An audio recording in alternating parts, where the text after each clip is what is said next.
Listen. Like this rugby is a different type of oven. The heat is on. 220 degrees. If they put you on there, you must.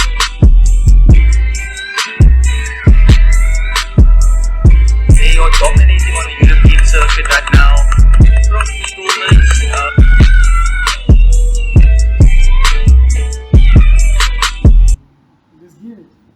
Yes, right space. We're in the right space. Centered, all good. All good.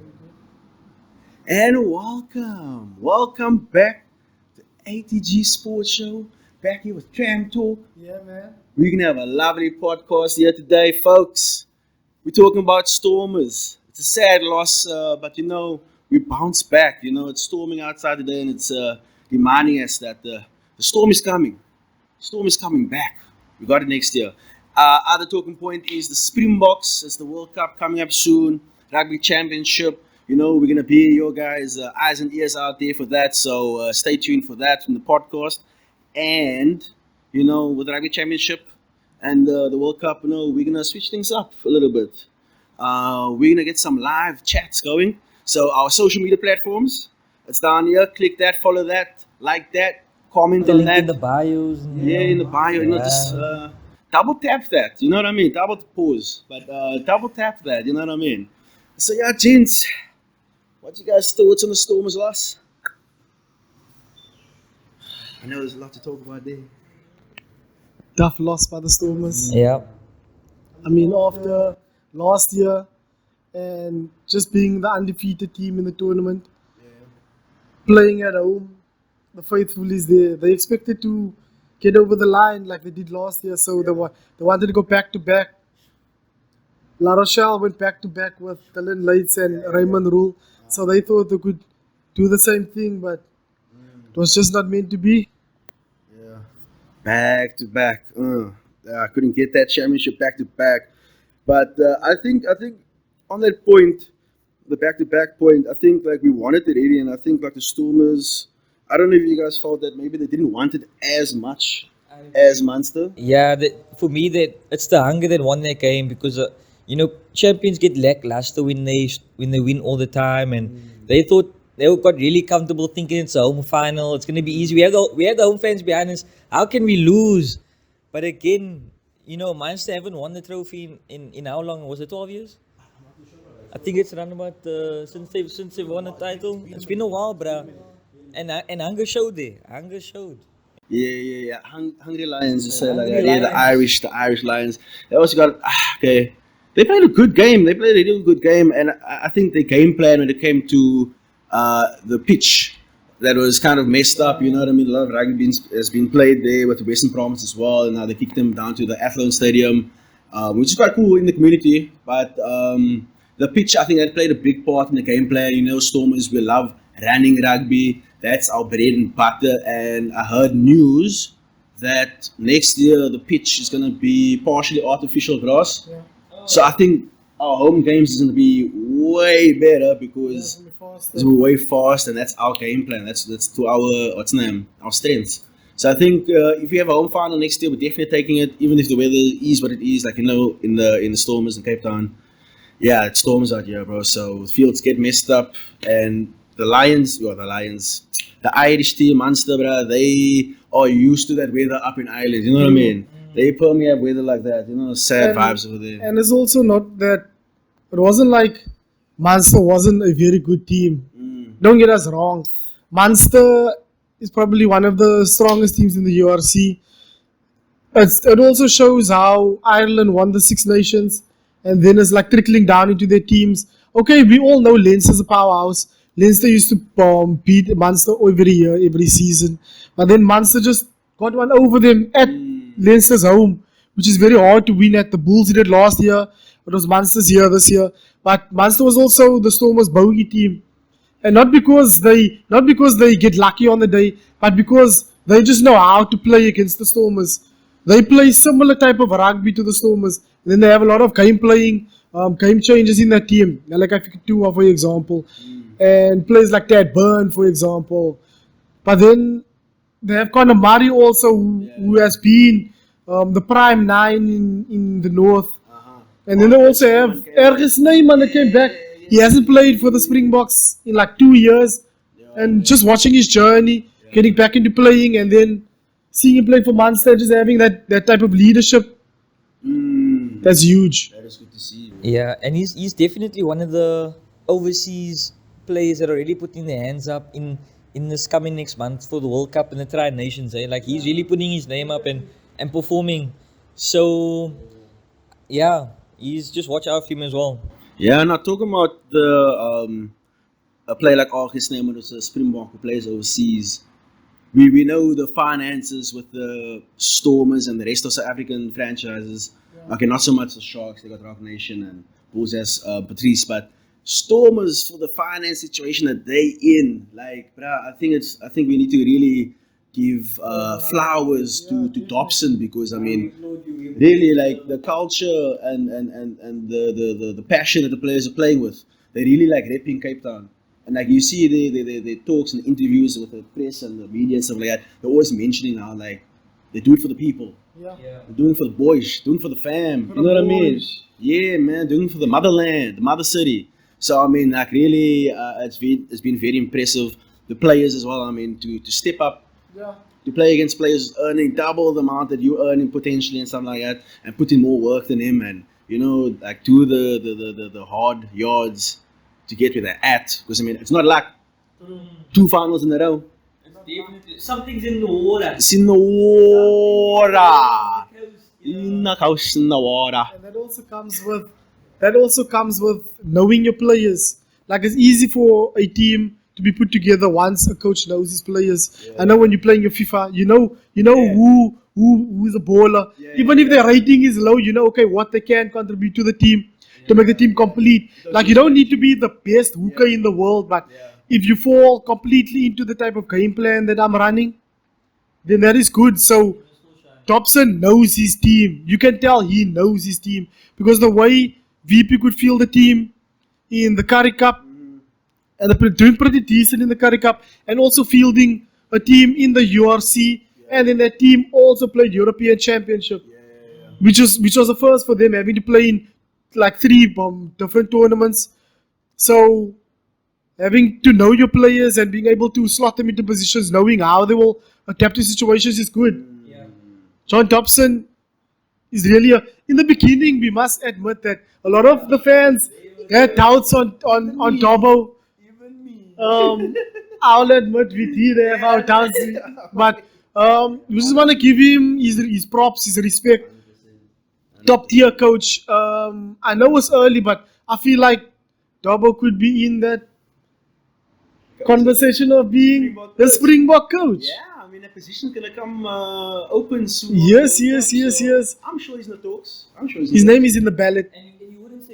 You wouldn't say no. Who says even no? though he has so much love for Cape Town. I mean, come on now. I think like he has that relationship with Cape Town, where it's like we would give him, like, you know, like that freedom, like, you know, do your thing, like, we want to see you. Because you have coaches like Craig Charles that are also making their names and on doing well. Like his stint at Wynberg, he really uplifted Wynberg rugby to another level, and UCT rugby to another level.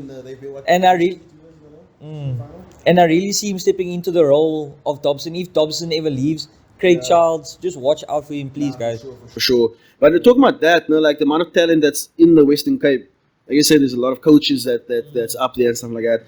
But also the players who are playing in the Stormers, a lot of them are local boys, you know what I mean, from the Western Cape. You know what I mean? Talking about Sasha, talk about Damien Willemster, talk about Stephen Kitchoff, you know, the list goes on and on and on. Like, there's a lot of players that's from Cape Town, from the city. So even with this finance situation, the talent and the hard work, You're never running out of like who's next there, because all the other unions, I mean, how many players do you see are bought from like Cape Town? I mean, I'm just gonna say one name, Julius Lorenzo. You know, massively poached there from the Sharks. So again, but we've got replacements for that. Thank you. Yeah, for sure. But that wasn't enough to beat the Irish, the Munster. But the one thing, They were locked in, man. They were locked in. But also, I think they're coming out with this confidence of like winning the Six Nations, and now there's all this talk about Ireland is the favourites to win the World Cup. Stop the cap. Stop the cap. There's only one team in green that's going to win the gold. It's the green and gold. Know what I'm saying? But no, but they're looking good so far, Ireland. I'm not going to lie. I mean, that group is going to be tough. Yeah, let's talk about the World Cup stuff right now. That group is going to be a tough one. The group of death. Springboks, Ireland, Scotland, Tonga even. Don't worry about Romania. You know what I mean? You never know. Tonga You just never know. like, they'll like soften us up maybe a little bit, you know what I mean? But the Irish one, that's going to be a tight one. And two teams go through, eh?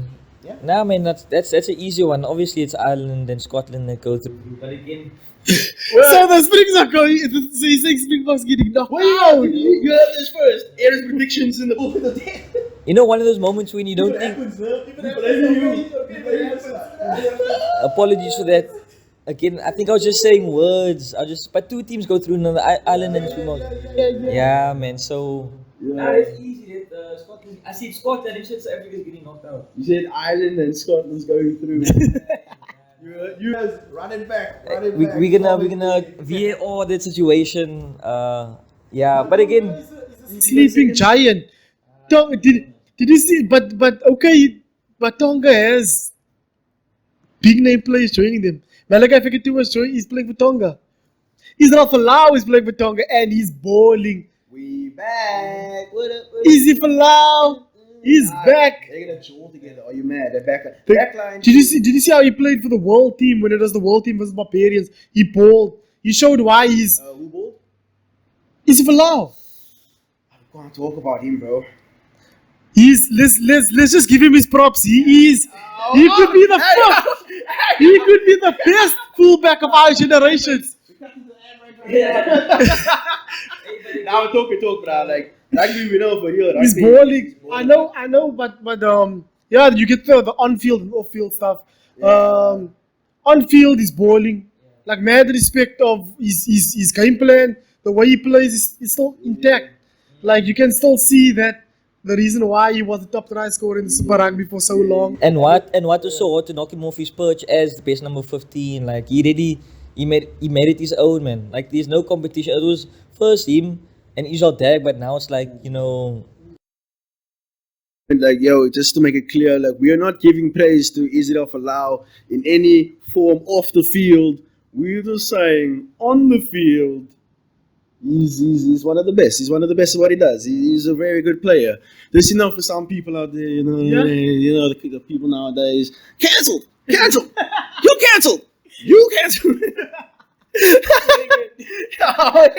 Nah, Flagrant. Shout out to Flagrant. But if you guys look at comment down, if you guys listen to Flagrant, I mean, that's our favorite podcast. You know, Andrew Schultz and all of them, bro. I mean, your inspiration right there, man. Yo. Yeah. But but yeah, man, group of death is gonna be tough, man. But I mean, if we have all our players there, that should be there. No one's injured. I think we have it. So I mean, let's talk players. I mean, Pollard, that's not an easy one. We don't know if he's in or not. Let's talk about that. Pollard, he could be injured. He could not be injured for the World Cup. You never know. He's quite injury prone. He's on form right now, as Lolo. He's on form right now. But backups. I know Mani Lepoq's in there as a contender, and Gaza's definitely that super sub that has what do you call it? He's been chosen as a utility back. Yeah. So for me, obviously Pollard is the 10. Yeah. But second choice, Mani has been showing what he can do. Made it to 2 finals, by the way, 2 Went finals. to 2 finals. Yeah, but it's tough. I said a B. It's tough. I said an M. I said a T. Yeah, big match temperament, eh? Yeah, big match temperament. I feel like it's something to work on. Like we're not playing finals every day. Semi-final is an everyday game. I feel like the World Cup every match is like a big match. True. But I feel like if he gets more chance in the green and gold, he'll be confident. When he played that game, when he gave that long pass, was stringing it. So Mani Lepoq definitely in that chat. He's such a gun player. And the Springboks love love two different types of fly-offs. Yeah, They yeah, love yeah. the one textbook fly-off, which is Pollard, who can also give you meters. Because South Africa traditionally likes a fly-off that can carry meters also.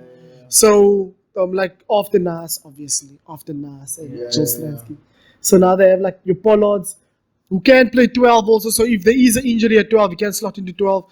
But also they like having a game changer on the bench in case the game gets too stuck in. Someone just to loosen up the game. So Manila Bok definitely in that chat. Nah, for sure. Who's there for you as a 10? Or you get other positions? But then for me, it's so touch and go, man, because I really believe Mani Lebok is a great 10, a great player. But I also feel that the big matches is just not turning up to how he usually turns up. And you know his potential, you know, how he normally plays. So in the World Cup, I think start him, outstart him for every match. And then up until the finals, up until they get to the same, like the semis, and like maybe for Ireland put Pollard there, but I mean for the rest of them start Mane, and then and you'll break a defense down, you'll see more gaps, and you'll like, you know what I mean. So I think that's a cool strategy, and then obviously Damien on the bench there for a 10 and utility back. But the other position I'm thinking about, don't know who's my favorite, starting number 9 for the Springboks. For me, it's no question. I think for me, they're going to go for the safe choice, Faf.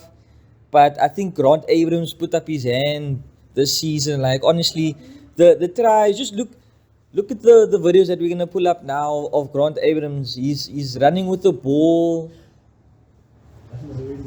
He's he does. What was that? What was that? I'm thinking of the edit now. Where's the video gonna I'm like, yo, yeah, man. Like he's running with the ball. He's link up players all with players, and his speed at rack time as well. Like you need that. But yeah, otherwise, if it wasn't him, it'd be Jaden Hendrickson. But yeah, Grant Abrams, he's starting somewhere for me in person. Jaden number 1. Yeah. No, that boy got some IQ and Einstein can't comprehend. You know what I mean? I thought I've seen, like, you know, I think he's another Aiden Smith. You know what I mean? He's another Aiden Smith with it, and he's good with the boot as well. His vision is clean. He plays structure game. He snipes and he does mad tricks and stuff. I mean, what more do you want from a scrum? He ticks all the boxes. That's definitely my number 1. Faf at the moment in the last few games for the Springboks specifically, I felt like he had a lot of energy and stuff, but it wasn't. How can I say? He tried too much, man. He tried too much. He overkilled it a little bit, and he done a lot of mistakes because his eyeball accuracy from the rack it's not as good. Yeah, so he's taking a dip for me, and same time he's taking a dip. Jaden Hendrickson is showing that he is like probably the guy. Yeah, and he makes less mistakes. That's what I'm saying. Less mistakes, plays clean, good with the boot, good with his tricks and everything like that. Like, but I don't know. Faf has to be on top of his game to compete to that. But I mean, good. We have 2 choices. That's like world class. But I feel like Jaden is pressured to be playing the way he plays. Like, he can't step 1 foot wrong because you have Grant Williams there, you have Herschel Yankees there, you have Sanele Nohamba, who's bowling now for the Lions. Kobus Reinach also. Like, the Nines are just bowling. But Sanele Nohamba is staring up at the Lions. And that also comes with having the freedom to play. He has a coach that allows, like, if you see the way Lions plays, you can see they have that freedom. Same with Stormers and Dobbo. They have that freedom. So Sanele Nohamba, there's no pressure on him and he's allowed to play his game and he's showing. Yeah, facts. So Jaden Hendrickson can't really step a foot miss because he knows one misstep and then everyone is there. Because Emrys Papier is also fast and he's also a bowler. Facts. So the 9 discussion coming into the World Cup, Faf is most probably going to start because Faf's game plan, he goes with the game plan. Faf is solid. And then Jaden will be the second choice, or they'll even swap it like they did it in the rugby championship, depending on the team, which is good. Game plan. Because China can give you textbook, but China can also give you, if you want a loose game, you'll play a loose game. If you want just like he reads the game, and that's nice having a player like that who can read the game on the field. Same with the little guy in your arm. He plays according to the way he reads the game. Well, and there's another position that's up for grabs. He's at number 15, Springbok jersey. Vali Leroux is that guy with that IQ. Yeah. You know what I mean? You know what I mean. That man's IQ is super high. He reads games like chessboard. You know what I mean? Vali Leroux. Vali Leroux reads the game like a children's book. Okay. You know what I'm saying? It's easy, bro. It's easy There's a for reason him. why. There's a reason why they call Vali Leroux Machaiva. Ne? There's a reason why. The way he dances on the field once he has the ball. A lot of people, like Vali Leroux, has got a lot of slack. But what a lot of people don't realize is when you're seeing all those amazing tries, who's the person that has the last touch or the last pass before the try scorer? Vali Leroux. Rugby Championships, the Rugby World Cup, live videos, interviews, many more things. Yeah. ATG featuring Tram Talk. You know what it is? You know what it is? Social media handles down under. Yeah, man. Like, follow, subscribe, all of those things. You know what I mean? As Lo says, we have a lot of content coming through. We want to hear from you guys. Like, engage with us. Let's have a conversation. Who do you think should play in that position? Who do you think should be the next coach of the Springboks? We don't know. We don't know. You tell us. You tell us and we tell you. That's how it goes. Our way. ATG Tram Talk. One more thing. You want to tell them something? You want to tell them? No, you tell them? Should he? Yeah. Okay. Let the boys play. Oh, yeah.